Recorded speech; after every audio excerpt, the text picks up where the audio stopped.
चलिए बेटा देखिए सभी लोग ध्यान दीजिए, आज हम जो सवाल करने वाले हैं, ठीक है, वो प्रीवियस ईयर 21 आधारित है। इसके पहले हम लोग 22 का 23 तक कर चुके हैं, ठीक है, 22-23 का प्रीवियस ईयर क्वेश्चन कर चुके हैं। अब 21 तक कर रहे हैं, आधा लगभग इसका भी कर चुके हैं। देखिए बेटा ध्यान से पढ़िए, सभी लोग ध्यान से मत लिखिए कुछ भी, एकदम यहाँ कंसंट्रेट हो जाइए और समझिए। एक वस्तु रुपया 7500 में खरीदी जाती है। कोई व्यक्ति है किसी वस्तु को 7500 रुपए में खरीद रहा है और 8400 रुपए में बेच रहा है, यानी कि 8400 रुपए में बेच रहा है, तो लाभ प्रतिशत क्या है? देखिए बेटा ध्यान समझिए, नीतीश मत लिखो आप। यानी कि क्रय मूल्य क्या है जिसपे वो खरीद रहा है? क्रय मूल्य क्या है जिसपे वो किसी वस्तु को खरीद रहा है? कितने रुपए में खरीद रहा है बेटा? 7500, 7500 रुपए में, ठीक है। विक्रय मूल्य होने की जिसपे वो बेच रहा है उस वस्तु को, ठीक है, कितने बेच रहा है? 8400 रुपए में। कोई समस्या है बेटा? अब ध्यान दीजिए, कोई वस्तु हम देखिए, कोई वस्तु हम 10 रुपए का खरीद रहे हैं, हाँ, और 8 रुपए का बेच रहे हैं, तो लाभ हुआ कि हानि होगा? 10 रुपए का खरीद रहे हैं और 12 रुपए का बेच रहे हैं, तो लाभ हुआ कि हानि होगा? लाभ। क्या होगा? लाभ। तो बेटा देखिए, अगर विक्रय मूल्य, ठीक है, अधिक है किससे? क्रय मूल्य से। किससे? क्रय मूल्य से। तो क्या होगा? लाभ होगा।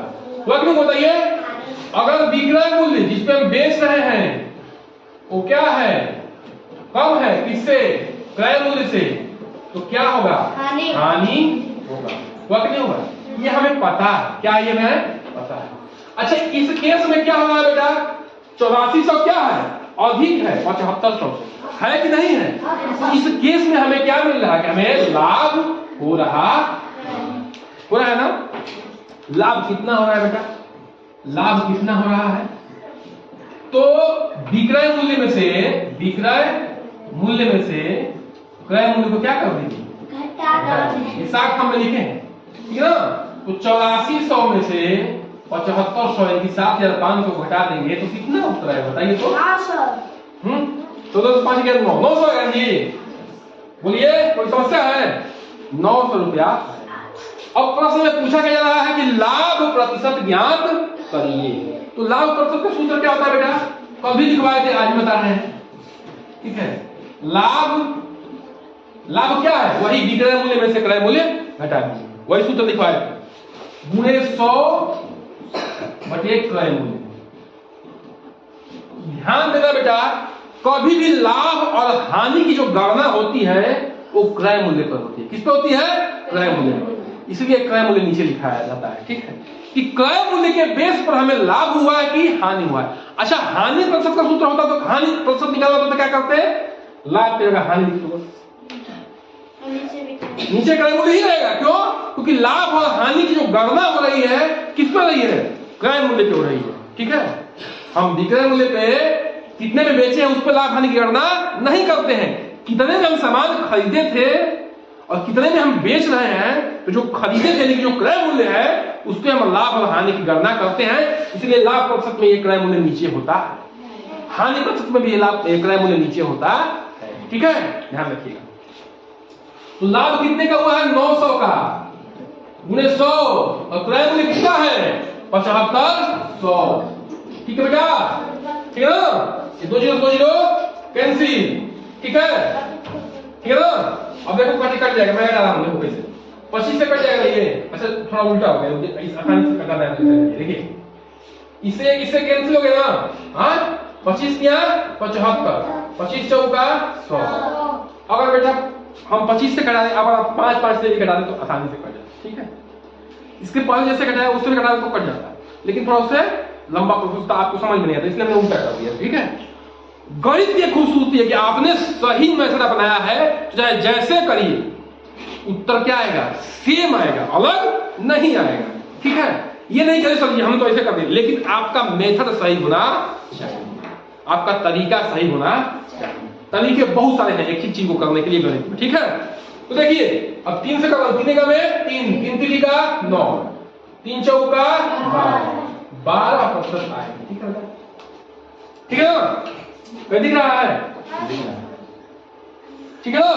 तो 12% हमारा क्या हो गया, उत्तर हो गया। लाभ प्रतिशत का सूत्र याद होना चाहिए, लाभ प्रतिशत बराबर लाभ गुणे 100 बटा 100।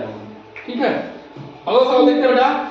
प्रथम 4 अभाज्य संख्याओं का योगफल क्या है। पहले अभाज्य संख्या समझिए क्या होता है, जो 1 से कटे और अपने आप से कटे, 1 से कटे और अपने आप से कटे। ठीक है, अब देखिए बेटा, संख्याएं जो काउंटिंग नंबर है उसकी बात होती है इसमें अभाज्य संख्या में। एक अभाज्य संख्या क्यों नहीं है, एक अभाज्य संख्या क्यों नहीं है। देखिए, एक का जो है अभाज्य संख्या के लिए कम से कम 2 भाजक होने चाहिए, एक ओ और एक एक अपने आप होना चाहिए। इसमें क्या है, एक सिर्फ एक अपने आप से ही कटता है। ठीक है, इसलिए इसका भाजक क्या है, एक ही है, इसलिए यह अभाज्य संख्या 1 को माना नहीं जाता। ठीक है, तो अब देखिए ध्यान से,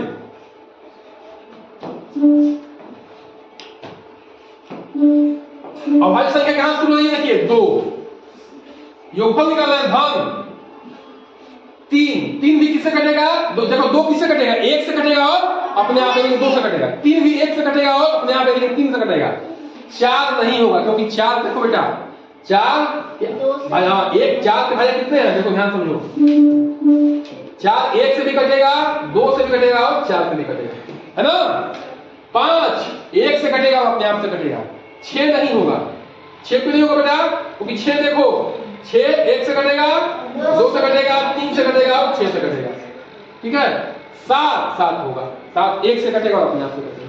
इनको जोड़ दो, 2 3 5 5 5 10 10 7।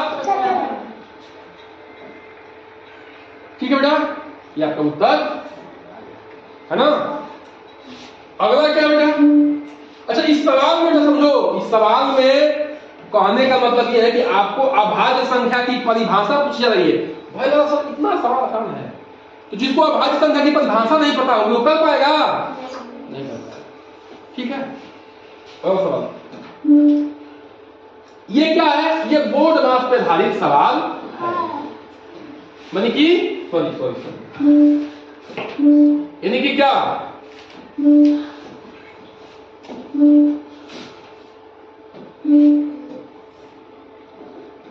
ठीक है, पहले ब्रैकेट की क्रिया होगी, फिर ठीक है, फिर आपकी, फिर डिवीजन की, मल्टीप्लिकेशन की, फिर एडिशन की, सब्ट्रैक्शन की। ठीक है ना, भाग गुणा जोड़ और उससे पहले ब्रैकेट। तो देखिए बेटा, ये कहने का मतलब यहां समझिए, यहां पर समझिए ध्यान से, ये बच्चा ध्यान समझिए। जैसे ये भाग दिया हुआ है ना, और ये ब्रैकेट दिया हुआ है, तो पहले हम ब्रैकेट की क्रिया क्रम लेंगे, उसके बाद इसमें भाग देंगे। पहले हम ब्रैकेट की क्रिया क्रम लेंगे, उसके बाद इसमें भाग देंगे। ठीक है, अब देखिए मैं इस सवाल को कर रहा हूं, ध्यान समझिएगा। इसको पहले मैं उदाहरण उतार दे रहा हूं, 3 से उतार रहे हो, यहां करना शुरू कर रहा हूं। इसमें देखिए, इसमें क्या है, पहले अब इसमें कीबोर्ड मार्क लगेगा, पहले क्या है, गुणा है, क्या है, गुणा। तो 13 यहां पे कुछ भी नहीं है, तो क्या है, ये गुणा है। ठीक है, अधन 6 से 42 भागे 11 तिया 33 माइनस, अब देखो इसमें गुणा है ना, तो ये होगा 12 माइनस 4 दूनी का 8। ठीक है, देखते हैं बेटा, अच्छी बात, ठीक है देखते हैं क्या आता है। ये सही बात है ना हम, अब इसको जोड़िए, 13 और 42 जोड़ने से कितना आएगा बताइए, 55। हाँ 3 2 5 4 1 5, बहुत अच्छा, भागे 35 माइनस 12 से 8 घटाएंगे तो कितना होगा 4। अब ये क्या हुआ, 3 में 55 गुणा करो, 3 बचे 15, 80 ले 3 बचे 15 1 16 भागे 33। अब देखिए बेटा, ये माइनस है, इसका प्लस है, तो माइनस का प्लस से हो जाएगा माइनस। ठीक है, अब बोर्ड मास यहाँ फिर लगेगा, यहाँ पे क्या करेंगे, इसको पहले ये किया होगी ना, तो 165 में 33 से भाग लेके यहाँ पे करिए, कितने बार कटेगा, 5 5 5 15 5 5 15 16 5 बार में कट गया। तो इसको तो कितना करेगा, 5 4 5 आ गया, 4 5 में 4 गया, तो भाई 1 उत्तर आएगा। ठीक है ना, क्या आएगा, 1 उत्तर आएगा। कोई गलती हुआ है क्या, नहीं सर, कोई गलती हुआ तो देख लो आप, हो सकता है कुछ क्वेश्चन 9 का है, हमें तो नहीं लगा गलती हुआ है। हाँ ठीक है, चलिए इसको आप लोग यहाँ पे नोट डाउन शुरू करिए।